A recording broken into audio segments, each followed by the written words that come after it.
गोस्वामिने नमः। यतीन्द्रियनमस्तुभ्यं गौरकृष्णप्रियात्मने रूपानुगतिज्ञाय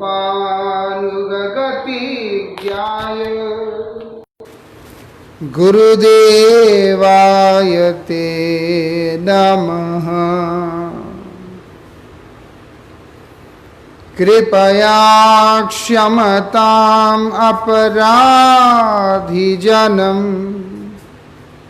कलुषायुतसक्तसुदीननरम् सुपथे परिचालय सर्वदिनम् प्रणमामि च माधव देवपदम्। पतित पावन परम करुणामय परमाराध्यतम शिल गुरुदेव नित्य लीला प्रविष्टोम विष्णुपाद परमहंस परिव्राजकाचार्य अष्टोत्तर शतश्री श्रीमद शिल भक्ति वल्लभ तीर्थ गोस्वामी महाराज जी के श्री चरण में असंख्य कोटि साष्टांग दंडवत प्रणाम करते हुए उनकी अहेतु की कृपा प्रार्थना करता हूँ। परमाराध्य शिक्षा गुरु नित्य लीला प्रविष्टोम विष्णुपाद श्री श्रीमद भक्ति विज्ञान भारती गोस्वामी महाराज जी एवं शिल भक्त निकेतन तुर्याश्रमी गोस्वामी महाराज जी के श्री चरण में असंख्य कोटि साष्टांग दंडवत प्रणाम करते हुए उनकी अहेतु की कृपा प्रार्थना करता हूँ। परमाराध्य श्री गुरु महाराज जी के विशेष अनुग्रह से पिछले कुछ समय से हम लोग यहाँ पर उपदेशामृत का चर्चा कर रहे हैं। रूप गोस्वामी जी महाराज इसमें बतलाते हैं,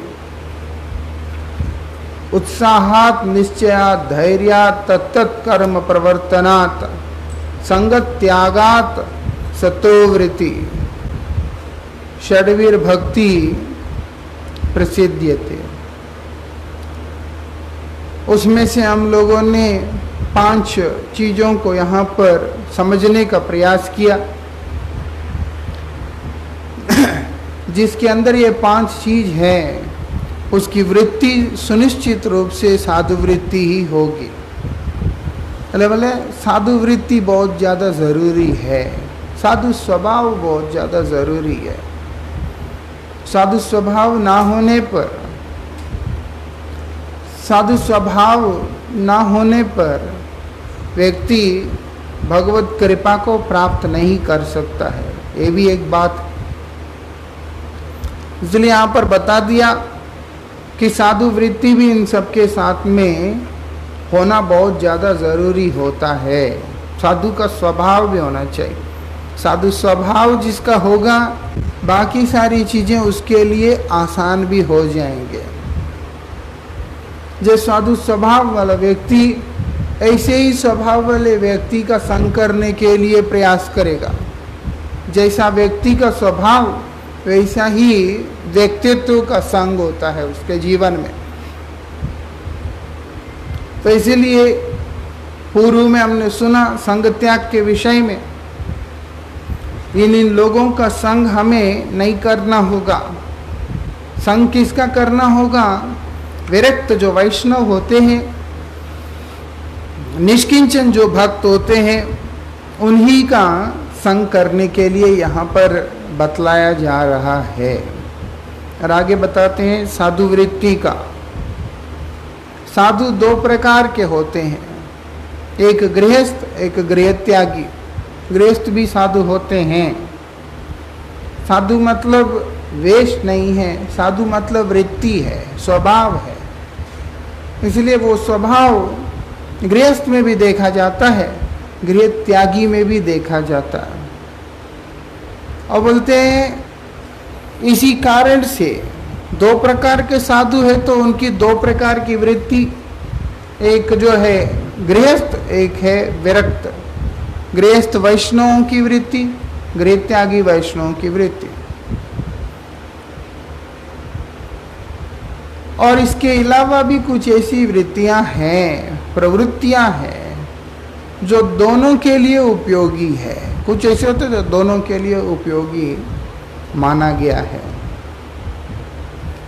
वृत्ति शब्द का यहाँ पर दो अर्थ निकलते हैं, एक प्रवृत्ति, दूसरा जीवन। साधु प्रवृत्ति, साधु जीवन, ऐसा बोलते हैं। स्वभाव को ही प्रवृत्ति कहा जाता है, जो स्वभाव है उसी को प्रवृत्ति कहा गया। इसीलिए साधु स्वभाव और साधु जीवन क्या बोलते हैं, स्वभाव से उत्पन्न प्रवृत्ति के अनुरूप ही जीवन धर्म होता है। स्वभाव से जो उत्पन्न प्रवृत्ति जो होता है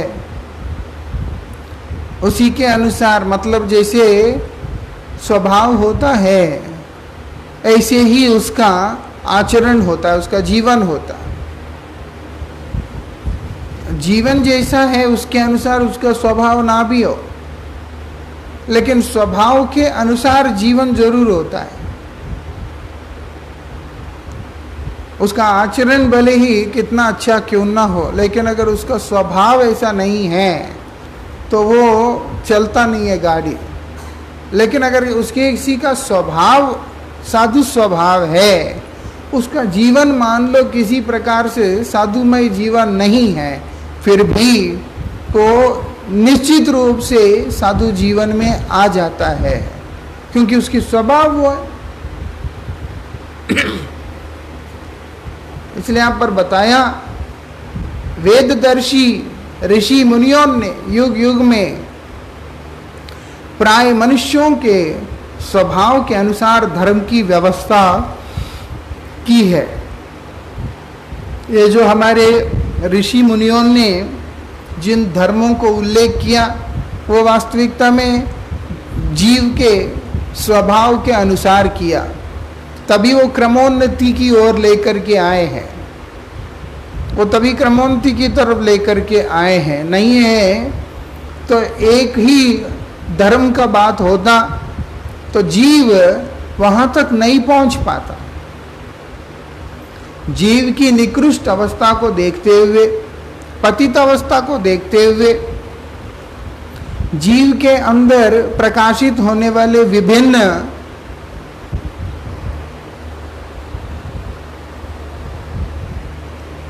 स्वभाव के अनुसार उनके लिए धर्म की व्यवस्था की है। वही धर्म मनुष्यों के लिए इस लोक और परलोक में कल्याणकारी होते हैं। वो जो धर्म उन्होंने दे दिया, सामने बतला दिया, वही यहाँ भी और वहाँ भी दोनों ही जगह पे उसके लिए मंगलकारी होगा, अन्यथा नहीं हो सकता। जो स्वाभाविक वृत्ति का आश्रय लेकर अपने स्वधर्म का पालन करता है, वो धीरे धीरे इस स्वाभाविक कर्मों से ऊपर उठकर निर्गुण कृष्ण भक्ति प्राप्त कर लेता है। वो व्यक्ति निर्गुण कृष्ण भक्ति को प्राप्त करता है। कब प्राप्त करता है? जब वो अपने स्वाभाविक वृत्ति का आश्रय लेकर, कोई कृत्रिम वृत्ति नहीं, स्वाभाविक वृत्ति का आश्रय लेकर अपने स्वधर्म जो होता है उसका पालन करेगा। वो धीरे धीरे इस कर्मों से ऊपर उठ जाएगा। वो कर्म तक सीमित होकर के नहीं रहेगा या किसी चीज तक सीमित होकर के नहीं रहेगा। वो निर्गुण कृष्ण भक्ति को प्राप्त कर लेता है उसके बाद धीरे धीरे। ये उसकी विशेषता है। अन्यथा वह स्वधर्म से भ्रष्ट होकर क्रमोन्नति नहीं कर सकता। अगर वो स्वाभाविक वृत्ति का आश्रय ना लेकर किसी अन्य प्रकार की जो कृत्रिम तरीका से और वृत्तियों का आश्रय लेकर चलने का प्रयास करता है, वो अब क्रमोन्नति नहीं करेगा, उल्टा भ्रष्ट ही होगा। यहाँ पर इस बात को बताया।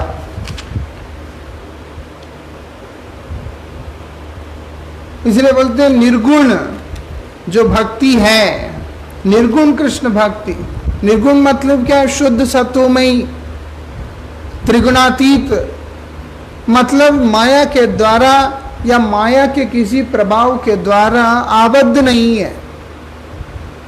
नहीं तो कोई भी साधन त्रिगुण के अंतर्गत रहने पर साधन करने वाला जो साधक होता है उसका पतन होने का बहुत ज्यादा संभावना बना रहता है। इसीलिए भगवान का एक नाम उत्तम श्लोक है। मतलब क्या है? निर्गुण स्तुति, जिनकी स्तुति त्रिगुणातीत है, मतलब निर्गुण भूमिका में, शुद्ध सत्वमयी भूमिका में, शुद्ध भक्त के हृदयों के द्वारा, हृदय के द्वारा निकला हुआ दिव्य स्तुति ही भगवान की वास्तविक स्तुति है। ऐसी स्तुतियों के द्वारा कीर्तिमान होने के कारण ही भगवान का एक नाम उत्तम श्लोक पड़ गया। ऐसा, और इसीलिए जो भक्त होगा उसको इस चीज का समझ होता है। इसलिए वृत्रासुर जब प्रार्थना करते हैं भगवान से, यही प्रार्थना करते हैं, ममुत्तम श्लोक जनेश सख्याम संसार चक्रे भ्रमताम स्वकर्म भी। संसार रूपी चक्र में भ्रमण करने का मुझे डर नहीं है। अपने कर्मों के अनुसार संसार चक्रे भ्रमताम, मैं भ्रमण करता रहूं, मुझे कोई उसका चिंता नहीं है, अपने कर्मों के कारण, कर्म फलों के कारण। लेकिन अगर मैं याचना करता हूं तो हे नाथ, ममुत्तम श्लोक जनेश साख्याम, मैं उन लोगों का संग चाहता हूं जो कि उत्तम श्लोक जन है, मतलब जिनके अंदर त्रिगुण नहीं है, ना तो भगवान में है, ना ही उनका सेवा करने वाले में है, ना उनकी आराधना करने वालों में। वहां पर त्रिगुण के लिए कोई स्थान नहीं है। वो गुणातीत है, वो निर्गुण है। अगर वो गुण में अधीन होकर के साधन करता है तो वो बद्ध ही होता है। जहां पर बद्ध अवस्था है वहां पर भक्ति पूर्ण रूप से प्रकाशित नहीं होती, क्योंकि भक्ति किसी प्रकार के बंधन में नहीं है।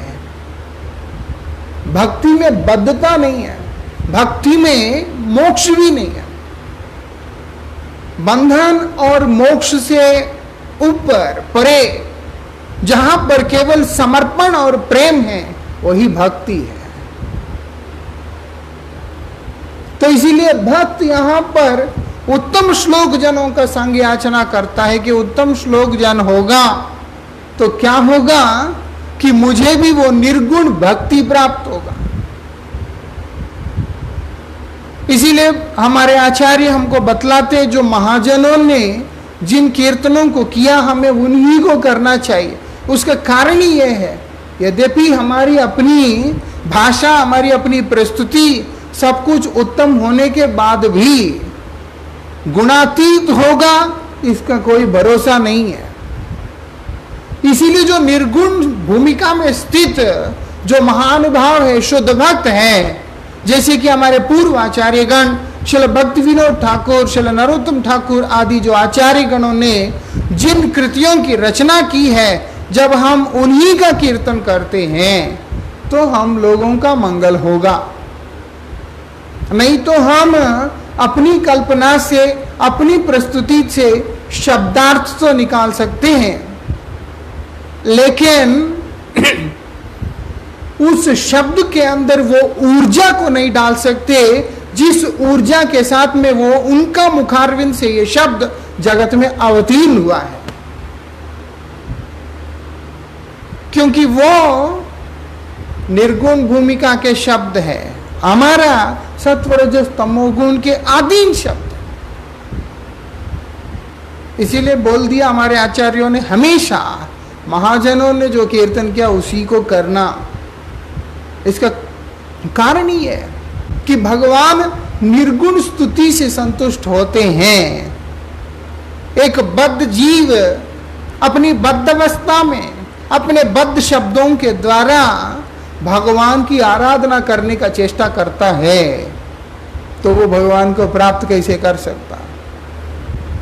ये ठीक उसी प्रकार से भगवान के पाद पद्म में भक्ति के विहीन होकर एक साधक के द्वारा किए जाने वाला जप, किए जाने वाला तप, किए जाने वाला साधन, पूजा अर्चन जो कुछ भी होता है, वो सब जिस प्रकार से एक मुर्दे को सजाने की तरह होता है, ये भी उसी प्रकार से होता है। अप्राणस्यैव देहस्य मंडनम लोकरंजनम, वो एक मुर्दे को सजा दिया बहुत सुंदर तरीका से, लेकिन वो किसी को भी सुख विदान नहीं कर सकता क्योंकि वो मुर्दा है। ऐसा श्रीदेवी को जैसे बहुत सजा के लेके गए थे, फोटो सब आए थे, पूरा मेकअप करके लेके गए थे, है तो लाश ही है, मुर्दा ही तो, ले जा करके जलाना ही पड़ा। जितना मर्जी श्रृंगार करो, जितना मर्जी मेकअप करो, ऐसा ये भी उसी प्रकार से होता है। मंडनम लोकरंजनम, बहुत एंटरटेनमेंट लगेगा, बड़ा सुंदर गाय, बड़ा सुंदर बोला, बड़ा सुंदर चला, बड़ा सुंदर किया। जैसे नाटक करने वाले लोग, वो लोग राधा कृष्ण का नाटक भी करते हैं, गौर नित्यानंद का नाटक भी करते हैं, सब कुछ करते हैं, लोगों को भाव विभोर भी कर देते हैं। लेकिन शेष में देखो तो वो लोग है तो नाटक करने वाला व्यक्ति, अभिनय करने वाला व्यक्ति, तो अभिनय मतलब ही वो है, उसमें सत्यता है ही नहीं, उसमें तो सत्य है ही नहीं। ये भी ऐसा ही होता है। अब महाभारत हो गया, रामायण हो गया, सीरियल कितना अच्छा है, लोगों को बहुत भावुक किया, लेकिन एंड ऑफ द डे देखते हैं, ठीक है, एक प्रारंभिक अवस्था में एक दुनिया में बैठा हुआ जो व्यक्ति, संसार में फंसा हुआ व्यक्ति, उसको प्रेरणा देने के लिए वो ठीक रहता है, लेकिन परमार्थ साधन करने के लिए जिसने संकल्प किया हो, जिसने अपने जीवन के अंदर भगवत प्राप्ति की तरफ उन्मुख होने का संकल्प किया हो, उसके लिए ये सारी चीजें भी कोई भी महत्व नहीं रखते हैं, क्योंकि ये केवल मात्र अभिनय है, गुणों में फंसा हुआ है। हो सकता है उसका स्वभाव के अंदर सात्विक भाव हो, लेकिन है तो वो बद्ध ही है, तो वो बद्ध ही। तो इसीलिए यहां पर बताया निर्गुण स्थिति का कृष्ण भक्ति, उसका ही व्यक्ति संग करना होगा, उसको प्राप्त करना होगा। उसी को प्राप्त करने से व्यक्ति सार्थक होगा, अन्यथा सार्थक नहीं होगा। नहीं तो जो मर्जी कर, दुनिया में बहुत लोग भजन करते हैं, ऐसा नहीं कि 8, 10, 20 जो ये लोग हैं, जो गौड़ीय वैष्णव है या श्री वैष्णव है या 4 वैष्णव संप्रदाय के लोग यही भजन करते हैं। भगवान को बहुत लोग मानते हैं, लेकिन समस्या ये कि उनकी मान्यता त्रिगुण के स्तर से ऊपर का नहीं होता, और भगवान त्रिगुण के अधीन में नहीं होते। त्रिगुण के अधीन है मतलब है महामाया के अधीन है, भगवान योग माया के अधीन रहते हैं। भगवान तो महामाया के अधीन नहीं रहते, मायाबद्ध जीव महामाया के अधीन रहते हैं। इसलिए त्रिगुण यहां पर है, और त्रिगुणात्मक अवस्था में रहकर जब व्यक्ति भगवान का आराधना करने का चेष्टा करता है, इसीलिए उसके जीवन में किसी भी प्रकार का सिद्धि लाभ नहीं होता। अपनी तरफ से अपनी चेष्टाओं के अनुसार वो चाहे सतुगुण में है, बड़े सात्विक भाव से सेवा करने का कोशिश करता है, ऐसा नहीं कि नहीं करता, लेकिन फल हाथ नहीं लगता कुछ। उसका कारण ही यह है क्योंकि तुम बद्धजीव हो। मैं बद्धजीव हूं तो मैं भगवान का कृपा कैसे प्राप्त करूंगा? इसीलिए बोलते हैं उत्तम श्लोक जनों का संग करो, उनकी कृपा से तुम्हारे अंदर साधु वृत्ति आएगा। साधु वृत्ति जब अपने अंदर आ जाएगा, मतलब है कि हम त्रिगुण वाली स्थिति से ऊपर उठने लगे होते हैं। त्रिगुण वाली स्थिति से ऊपर उठ रहे होते हैं, अपन निर्गुण भूमिका की ओर चल रहे होते हैं। उस समय जो कृष्ण भक्ति है वो पूर्व में भी वही किया, अभी भी यही कर रहे हैं, लेकिन अभी हमारी परिवर्तित वृत्ति जो है वही भक्ति को शुद्ध बना देती है। पहले वो शुद्ध नहीं है, पहले उसके अंदर खोट है, तमोगुण का मिश्रण है, या राजसिक भाव का मिश्रण है, सात्विक भाव का मिश्रण है, बहुत सारी चीजें। अभी उसके अंदर कुछ भी नहीं है, वो पूर्ण रूप से शुद्ध है।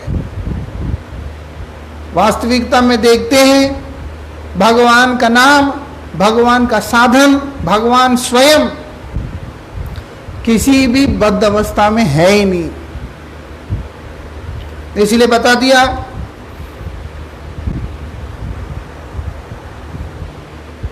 नाम प्रभु की महिमा में बताते हुए बोल दिया,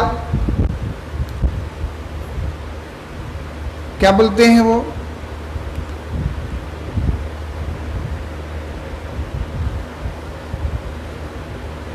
पूर्ण शुद्ध नित्य मुक्त अभिन्नत्वात् नाम नामिने, नाम चिंतामणि कृष्ण चैतन्य रस विग्रह। नाम जो है चिंतामणि है, चैतन्य रस विग्रह, और नाम ही विग्रह है, नाम ही स्वरूप है। और नाम को अगर बोल दिया पूर्ण शुद्ध नित्य मुक्त है, तो विग्रह भी पूर्ण शुद्ध और नित्य मुक्त है, भगवान का स्वरूप भी पूर्ण शुद्ध और पूर्ण मुक्त है। भगवान का जो अंश संभूत जितना भी है या कला है वो सब भी पूर्ण शुद्ध और नित्य मुक्त है। इसी दृष्टि से देखते तो भगवान से लेकर जीव तक सब कुछ पूर्ण शुद्ध और नित्य मुक्त है, क्योंकि जीव भी भगवान का ही अंश है। और भगवान को प्राप्त करने का साधन भी, क्योंकि जो बद्ध अवस्था का साधन होता है, बद्ध साधन होता है, वो कभी भी नित्य मुक्त गोविंद को प्रदान नहीं कर सकता, इसीलिए साधन भी मुक्त है। लेकिन जीव माया के संपर्क में आकर अपनी अल्पज्ञता के कारण स्वयं को बद्ध अनुभव कर रहा है। वास्तविकता में है नहीं। ये बद्ध अनुभूति जो है ये सिर्फ जीव का अपना एक भ्रम मात्र है, जीव का अपना एक भ्रम मात्र है। इसीलिए श्री नरोत्तम ठाकुर अपने कीर्तन में बोल रहे हैं, श्री गुरु कृपाए भेंगे च स्वपन, गुरु कृपा से, साधु कृपा से भेंगे च स्वप्न, मेरा जो स्वप्न है वो टूटा, बुझे छी कौन तुम्हें अपन, अब मुझे समझ में आया कि वास्तविकता में आप ही मेरा है। मतलब एक सोया हुआ व्यक्ति जिस प्रकार के स्वप्न के अंदर विभिन्न प्रकार की वस्तुओं को देखता है, विभिन्न प्रकार की अनुभूतियों को अनुभव कर रहा होता है, ठीक उसी प्रकार ये मायाबद्ध जीव भी अलग अलग चीजों को अनुभव कर रहा होता है। लेकिन वास्तविकता से विचार करके देखते हैं तो मालूम पड़ता है कि वो स्वप्न था। स्वप्न का कोई आधार नहीं होता, स्वप्न तो स्वप्न ही है। कोई नहीं कह सकता कि स्वप्न जो है वो सत्य है। स्वप्न में अगर हमने अपने आप को भारत का राष्ट्रपति देखा, सुख भी मिलता है, ऐसा नहीं कि नहीं मिलता। 26 जनवरी का परेड होता हुआ देख लिया, किस प्रकार से जो है राष्ट्रपति आ रहा है, वो दिमाग में बैठ गया। अब उसी का चिंतन चल रहा है, काश मैं ही राष्ट्रपति होता। अब सो गया वो, अब नींद में वो राष्ट्रपति की जगह पे बैठा हुआ है, बड़ा आनंद आ रहा है, लोग सैल्यूट मार रहे हैं, तीनों सेनाएं सैल्यूट मार रहे हैं, सब देख रहे हो, बड़ा आनंद आ रहा है। अनुभूति है लेकिन सत्यता कुछ नहीं है उसमें। है ना। अनुभूति है, ऐसा नहीं कि अनुभूति नहीं है, वो फील कर रहा है, वो बैठा हुआ है, सब सैल्यूट कर रहे हैं, बहुत कुछ हो रहा है, उसके अंगरक्षक चल रहे हैं, सब कुछ है, फीलिंग पूरा आता है, लेकिन रियलिटी में जीरो होता है। इसीलिए बता दिया वहां पर कि इस प्रकार की जो काल्पनिक और स्वप्न सदृश जो भाव होते हैं वो वास्तविकता में किसी भी प्रकार का सुख नहीं दे सकते। जो व्यक्ति संसार में बद्ध है, जो व्यक्ति मायाबद्ध है, वो ऐसा ही होता है। वो सोचता रहता है कि मैं जो हूं मुक्त हूं, या मैं बहुत बढ़िया, मैं बिल्कुल ठीक हूं, सब कुछ अच्छा है करके, लेकिन जब प्राप्ति की बात आता है तो शून्य होता है, उसके जीवन में कोई भी उपलब्धि नहीं होता। इसीलिए बताया कि ऐसे साधकों का संग करना है, ऐसी वृत्तियों को अपने अंदर लेके आना है, जिसका पीछे चलने पर वास्तविकता में हम लोगों को भगवान का कृपा प्राप्त हो सके। इसीलिए जो लोग गा रहे होते, जैसे वो जो जितने भी है ये चित्र विचित्र टाइप के जो लोग होते हैं, उल्टे सीधे गाते होते हैं कि तुम्हारा मुंह जो है शराब से भी बढ़िया है, ऐसे ऐसे विकट विकट शब्दों का प्रयोग करते हैं, बहुत नशीले हैं, ये है वो है। लोगों को अच्छा लगता है, थोड़ा सा सुख भी मिलता है सुन के, लेकिन भक्ति एक में भी नहीं होता है। कारण क्या है? वो लोग निर्गुण भक्ति का साधक नहीं है। वो गाने वाला भी लोकरंजन के हिसाब से ही गाता है। अब आप बताइए, एक प्रोग्राम में गए थे हम लोग, बड़े महाराज जी वहाँ पर नहीं थे, तो वो लोगों ने हमको बोला आप लोग कीर्तन शुरू कर देना। हमने कर देंगे। उसके बाद जो है वो जो पूर्णिमा यादव है वो आएगी, वो गा के जाएगी वहाँ पर, नियम तो ऐसा बनाया वो लोगों ने। ना ना ना ना कोदर में मुझे याद है, हम बैठे हैं आराम से, गा रहे हैं, कीर्तन सब चल रहा है। फिर वो आई, पता नहीं कोई फिल्म गाने का म्यूजिक बजा पहले, और उसके बाद सबसे पहला गा रही हो, और की मांगा मैं रब कोलू करके शुरू किया उसने, और नित खैर मांगा बोल के गाना शुरू किया। अब बताइए, खैर वो क्या गाती है वो मेरा उसमें है ही नहीं, वो जो मर्जी गाए वो उसका मर्जी है। मेरा कहने का मतलब है हम लोगों के लिए कि हमारा उससे क्या मंगल होगा अगर हम ऐसे गाने सुनने के लिए जाते हैं। वो कौन सा महापुरुष ने लिखा, कौन सा शुद्ध भक्त ने लिखा, कौन से भगवान के लिए इंगित करके लिखा, कृष्ण के लिए लिखा, शिव के लिए लिखा, गणेश के लिए लिखा, दुर्गा काली, किसके लिए लिखा?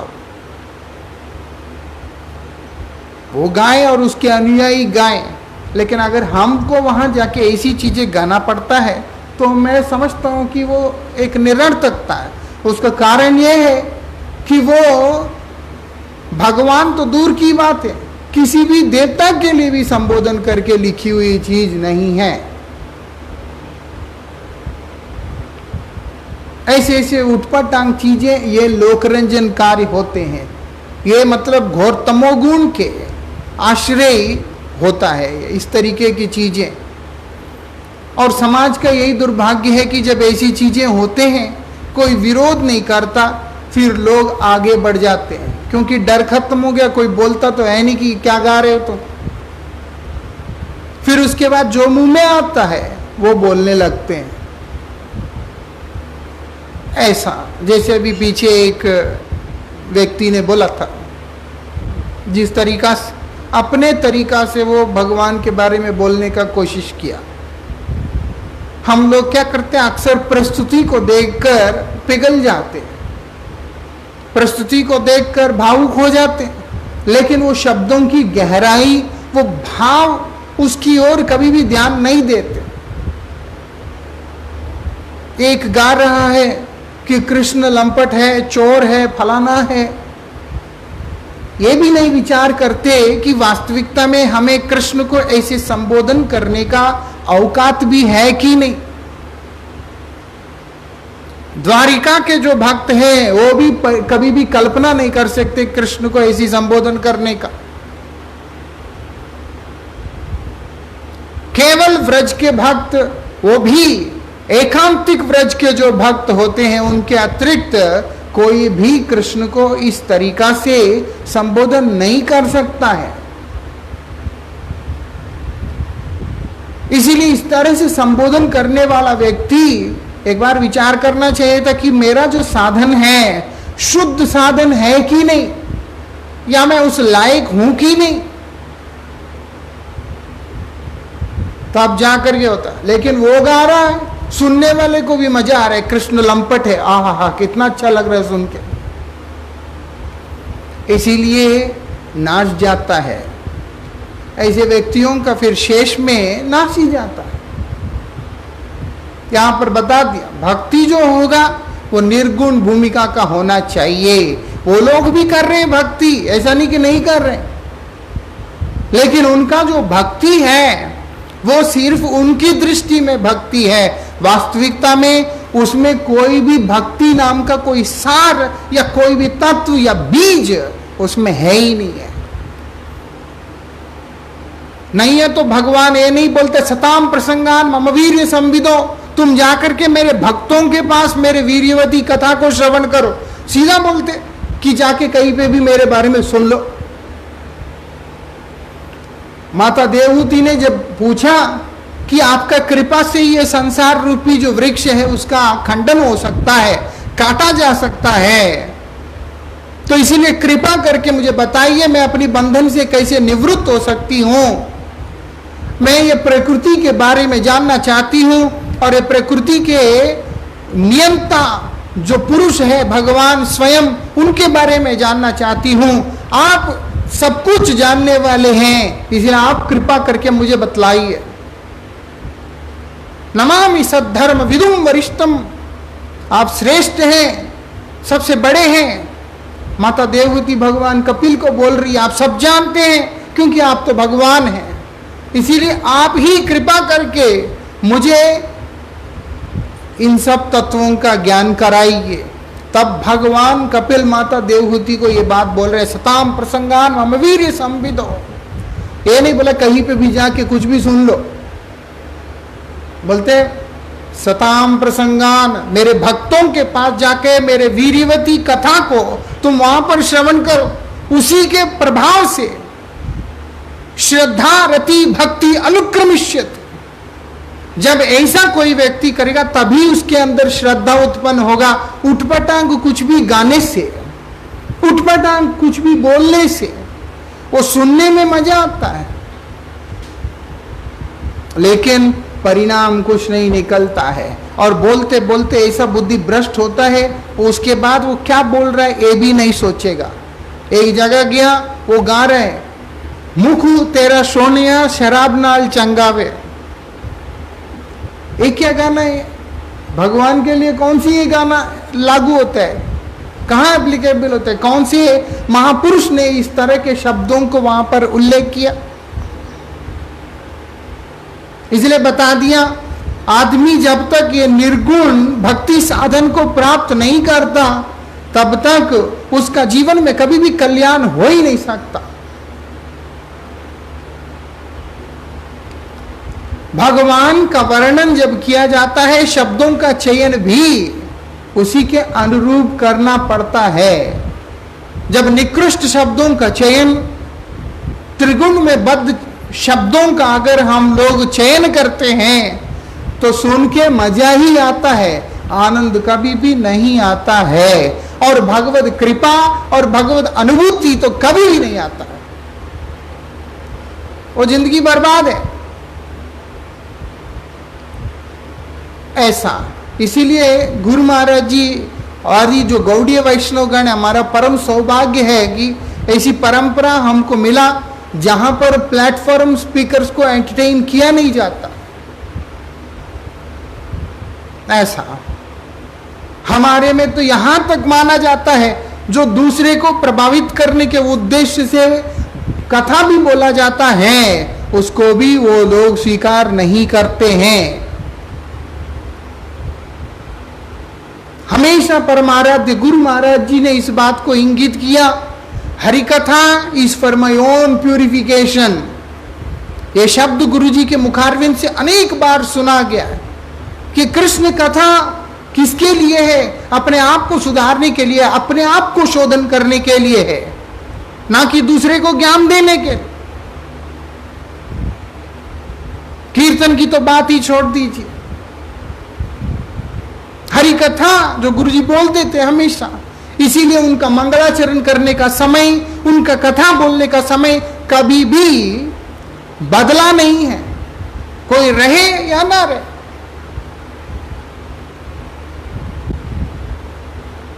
ये विशेषता परमाराध्य श्री गुरु महाराज जी के अंदर देखा गया है, क्योंकि आचरण देख करके वो शिक्षा भी दे रहे हैं कि देखो ऐसा होना चाहिए। तुम उस जगह पर बैठे हो, तुम्हें अगर भगवान का महिमा का कीर्तन करने का अवसर प्राप्त हो रहा है तो अपने मंगल के लिए करो। ऐसा हमारी रास्ता ही वो है, हमारा विचार ही वो है, हमारा यही सौभाग्य है। हम ऐसे परंपरा के साथ में, ऐसे आचार्यों के साथ में जुड़े हैं जिनकी कृपा हमें भगवान तक लेकर के जाएगा। नहीं तो ये समाज के अंदर केवल मात्र लोकरंजन के अतिरिक्त और कुछ है ही नहीं है। इसी कारण से किसी के अंदर भक्ति अंकुरित नहीं होता। भक्ति ना होने के कारण, गुणों में बद्ध होने के कारण वो लोगों के अंदर हिंसा की वृत्तियां ही आते। ये हिंसक वृत्तियों के साथ में एक दूसरे के साथ लड़ मर रहे होते। और जो मूर्ख व्यक्ति है, जो अपने आप को लिबरल कहते हैं, सेक्युलर कहते हैं, उस तरह का जो व्यक्ति इसकी गहराई को, इसके तत्व को नहीं समझ पाते, उल्टा वो लोग धर्म का और उल्टा वो भगवान का निंदा, दूषण इत्यादि कर रहे होते हैं। भारत तो वो देश है जो कि ज्ञान में रत देश है। यहां पर हर व्यक्ति आध्यात्मिकता के बारे में जानता है, परम तत्व के बारे में जानता है, लेकिन जब समाज के अंदर व्यक्तियों ने इन तत्वों के बारे में विचार करना छोड़ दिया था, तभी ये निर्गुण भक्ति साधन, ये नित्य तत्व कृष्ण भक्ति का विलुप्त होना शुरू हो गया था। इसलिए यहां पर बता रहे हैं कि तुम जो है कोई भी, मैं तो भजन ही करनी है, कैसे भी कर लेंगे, इस तरह के कार्यों में नहीं फंसना है।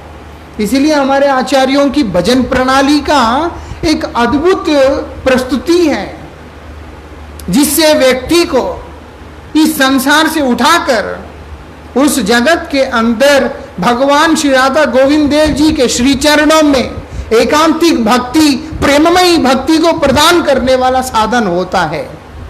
ये उसका वैशिष्ट है। तो इसीलिए यहां पर बताया कि क्या करना है, हमने उस निर्गुण भक्ति को प्राप्त करने का प्रयास करना है। ये बात यहां हम लोगों को समझना चाहिए।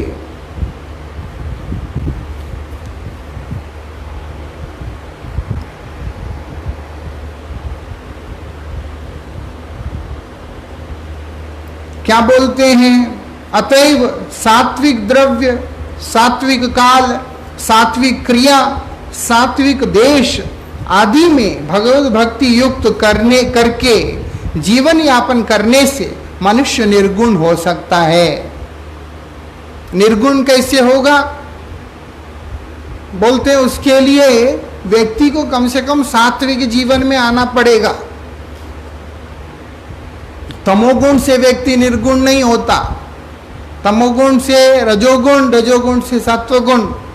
इसीलिए नियम बनाया कि व्यसन नहीं करना, द्योतम पानम स्त्रिया सोनम आदि जो अधार्मिक कृत्य है उसको नहीं करना है, जुआ नहीं खेलना है, उठपटांग काम नहीं करना है, शराब इत्यादि सेवन नहीं करना है, तामसिक वस्तुओं का सेवन नहीं करना है, राजसिक पदार्थों का सेवन नहीं करना है।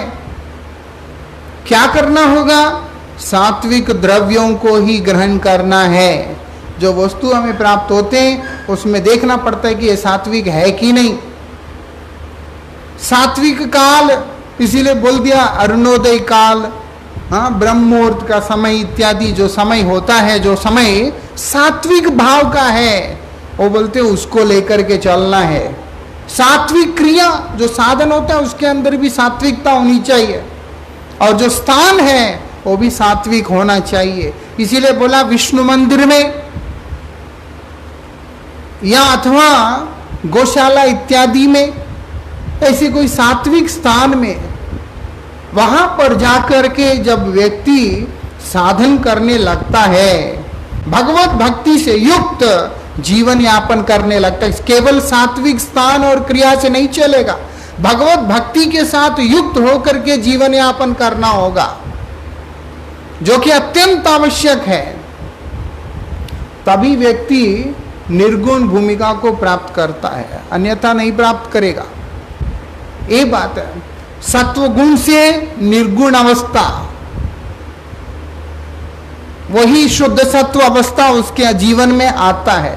इसीलिए हम लोगों को, भजन करने वालों के लिए हमेशा सात्विक जीवन यापन करने के लिए ही प्रेरणा दिया जाता है। क्रोधित नहीं होना, कामुक नहीं होना, ऐसे नहीं खाना, ऐसे नहीं चलना। वो देखने में लगता है कि इतने सारे नियम क्यों हैं, भक्ति किसी नियम के अधीन है ही नहीं। लेकिन जब हम लोग भक्ति महारानी का स्वागत करने के लिए उपयुक्त नहीं होते, हमारी अवस्था खराब होता है। अब घर में कोई आ रहा है, बोल दिया घर साफ कर लो, इसका मतलब वो नियम नहीं है, वो एक प्रक्रिया है कि उस व्यक्ति का स्वागत करने का एक तरीका है। गंद डाल के अगर हम बोलते हैं आ जाओ, कहां बैठेगा वो? इसीलिए श्री चैतन्य महाप्रभु ने भी इसी प्रकार से हमारे चित्त रूपी दर्पण मार्जन करने का एक प्रक्रिया दिया कि तुम सबसे पहले अपने चित्त दर्पण को मार्जन करो। उसका कारण यह है, चित्त दर्पण मार्जन ना होने पर भगवान वहां पर अवस्थित नहीं होंगे। जब भगवान वहां पर अवस्थित नहीं होंगे तो हृदय के अंदर रहने वाले जितने भी अभद्र है, अमंगल है, वो ध्वंस नहीं होगा। चित्त दर्पण मार्जन ना होने पर भवमहादावाग्नि का निर्वापन नहीं होगा। आदमी जलता ही रहेगा संसार ताप में।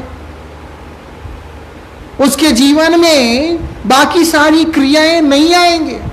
उसको जीवन में कभी इस बात का अनुभूति नहीं आएगा कि भगवान ने कृपा करके अनेक नामों को प्रकट की है, उन नाम का आश्रय लेने पर मेरा मंगल होगा।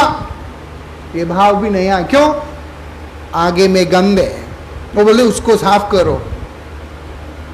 तो वो सफाई कर्म जो है वो वास्तविकता में हमारा कोई व्यवहारिक वो नहीं है। वो इसीलिए क्योंकि हमको शुद्ध सात्विक स्थिति में जाना है, उस भूमिका में जाना है, उस अवस्था में पहुंचना है। इस कारण से बोलते हैं कि सात्विक जीवन को यापन करो। सात्विक जीवन तुम्हें आगे लेकर के जाएगा। सात्विक प्रवृत्ति में मनुष्य मात्र का अधिकार है और उस अधिकार में स्थित होकर ही जीव क्रमशः निर्गुण हुआ करते हैं। और क्या बोलते हैं?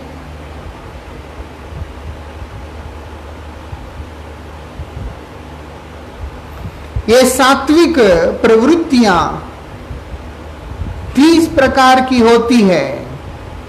बोलते हैं सत्य, दया, तपस्या, शौच, तितिक्षा, उचित अनुचित विचार, मन का संयम, इंद्रियों का संयम, अहिंसा, ब्रह्मचर्य, त्याग, स्वाध्याय, सरलता, संतोष, समदर्शी, महात्माओं की सेवा, धीरे धीरे सांसारिक भोगों की चेष्टा से निवृत्ति मनुष्य के अभिमान पूर्ण प्रयत्नों का फल उल्टा ही होता है। ऐसा विचार, मौन, आत्मचिंतन अर्थात आत्मा और अनात्मा का विवेक, प्राणियों में अन्न आदि का यथा योग्य विभाजन, समस्त इस प्रकार से ये सारी चीजें यहाँ पर बताया। उनकी सेवा, पूजा और नमस्कार, उनके प्रति दास्य, साख्य, आत्मसमर्पण, ये 30 प्रकार के आचरण सभी मनुष्य का परम धर्म है। यही सात्विक प्रवृत्तियां हैं और ये सारी चीजों को समावेश करता हुआ जो साधन प्रणाली जो है, जिसके अंदर ये सब कुछ देखा जाता है, वो हमारे आचार्यों ने हमारे सामने रखा। हमें इसमें से एक एक ढूंढकर अब हर चीज हमारे साधन प्रणाली में है।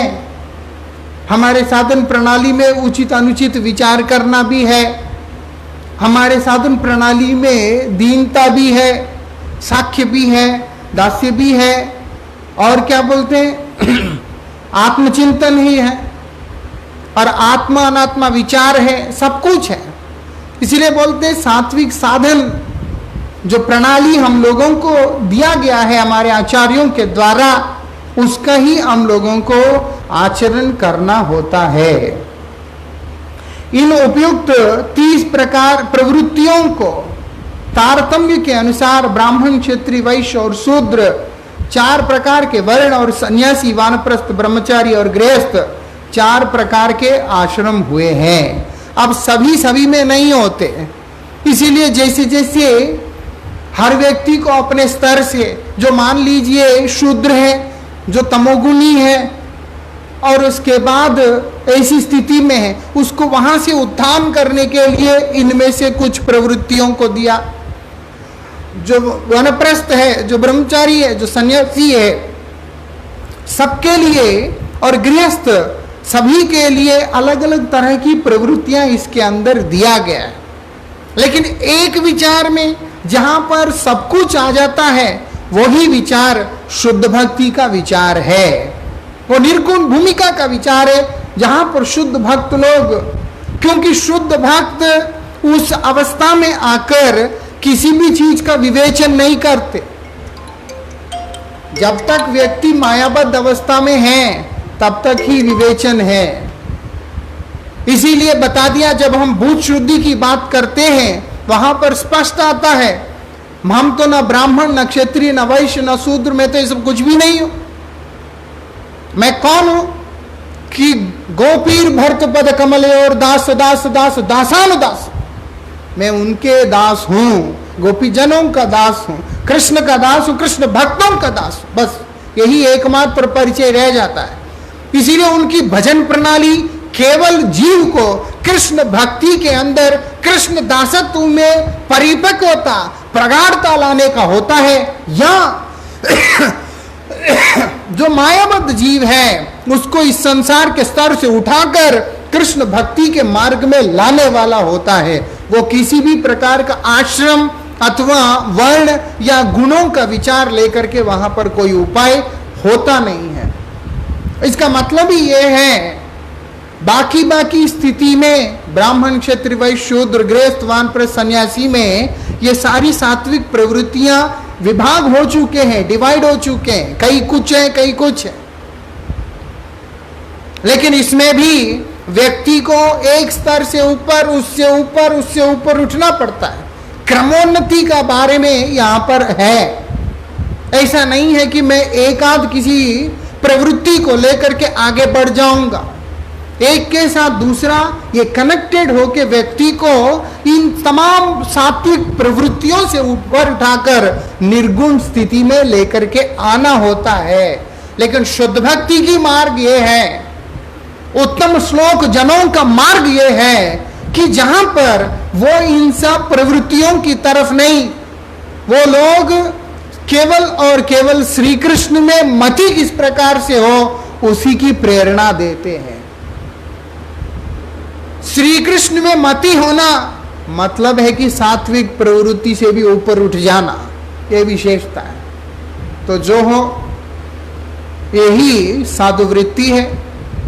कृष्ण सेवा और कृष्ण के प्रति समर्पण ही साधु वृत्ति है। और यही वृत्ति को लेकर के जब भगवान इच्छा करेंगे तब हम लोग करेंगे। वंशा कल्पतरुभ्यश्च कृपा सिंधुभ्यो पतितानां पावनेभ्यो वैष्णवेभ्यो नमो नमः।